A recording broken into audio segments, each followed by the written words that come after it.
Oke, bismillahirrahmanirrahim. Assalamualaikum warahmatullahi wabarakatuh. Seperti biasa, sebelum memulai materi, kita pendahuluan dulu. Dan pada pendahuluan kali ini, saya mengambil quote dari salah satu filsuf wanita asal Prancis yang bernama Simone de Beauvoir, yang mengatakan bahwa change your life today. Don't gamble on the future. Act now without delay. Rubahlah hidupmu hari ini. Jangan berjudi dengan masa depan. Lakukan sekarang tanpa menunda. Setiap orang mempunyai mimpi. Setiap orang mempunyai hasrat yang ingin diwujudkan. Setiap orang punya cita-cita. Tapi hanya sebagian orang, hanya segelintir orang yang mau bergerak dari tempatnya, yang mau bangun dari tempat tidurnya, yang mau berjalan, yang mau berlari, yang mau berlompat, yang mau untuk bersusah payah mewujudkan cita-citanya.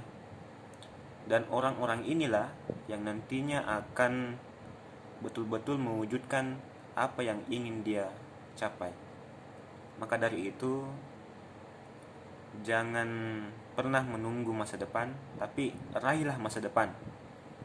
Sambutlah masa depan. Lakukan sekarang, jangan menunda-nunda. So,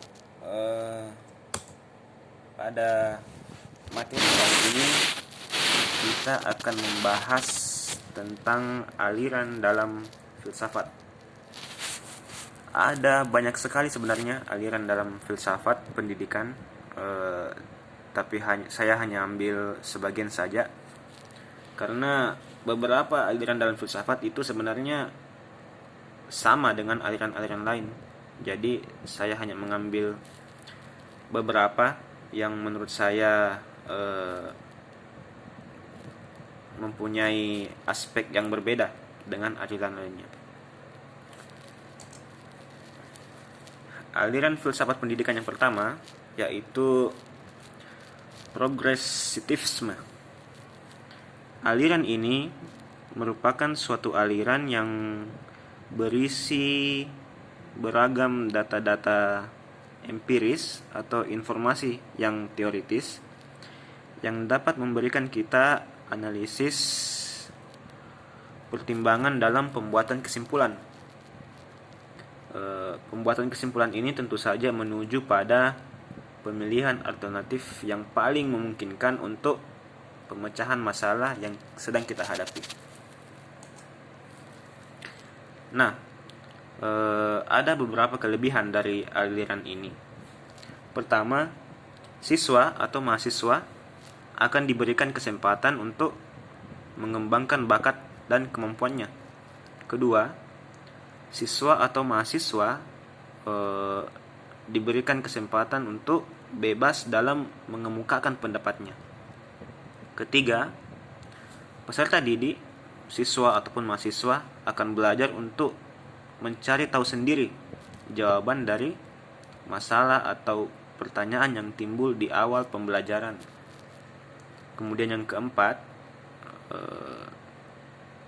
aliran ini akan membentuk output yang dihasilkan dari pengetahuan atau pendidikan yang sedang dijalani, sehingga peserta didik akan memiliki keahlian dan kecakapan yang langsung dapat diterapkan dalam kehidupan bermasyarakat. Nah, adapun kekurangan dari aliran ini, pertama, aliran ini mengabaikan kurikulum yang telah ditentukan. Kedua, mengurangi bimbingan dan pengaruh guru. Siswa nanti akhirnya akan memilih aktivitas sendiri karena dibebaskan dalam belajar. Kemudian ketiga, karena mahasiswa dibebaskan untuk belajar, sehingga mahasiswa itu atau siswa akan cenderung menjadi orang yang mementingkan diri sendiri, atau sifatnya akan lebih kepada egois. Lalu aliran kedua adalah aliran esensialisme.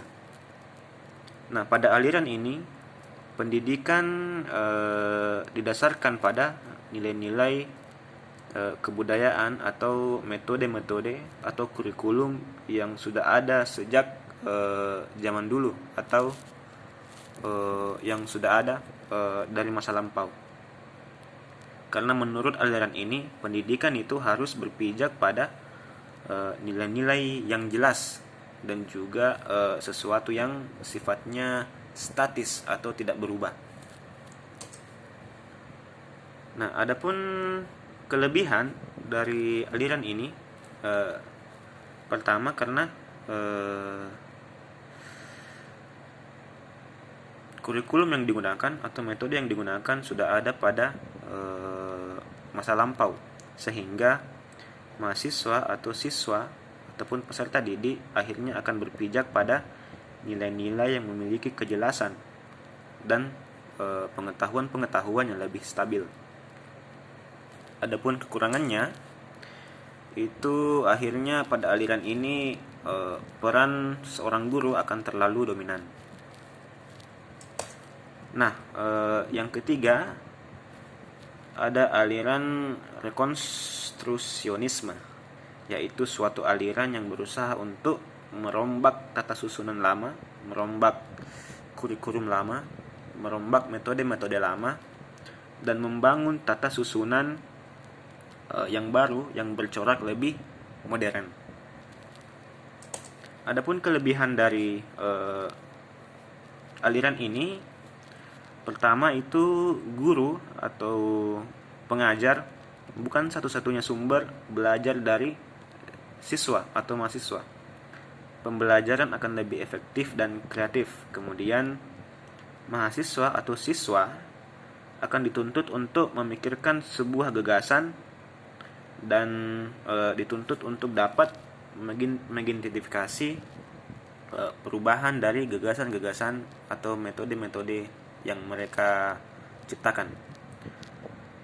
Lalu adapun kekurangan dari metode ini, kelemahan dari metode ini yaitu kemauan belajar yang rendah dari mahasiswa akhirnya akan membuat proses konstruksi menjadi terhambat. Kemudian guru atau peserta pengajar yang kesulitan untuk memberikan contoh konkret serta realistik akan juga menghambat dalam proses belajar. Kemudian ada aliran perennialisme. Nah, aliran ini merupakan suatu aliran yang berusaha untuk mengembalikan pembelajaran pada masa lampau agar peserta didik atau siswa dapat menerapkan pembelajaran ini dalam masa sekarang atau dalam masa modern. Jadi istilahnya mengambil pembelajaran masa lampau untuk diterapkan pada masa sekarang.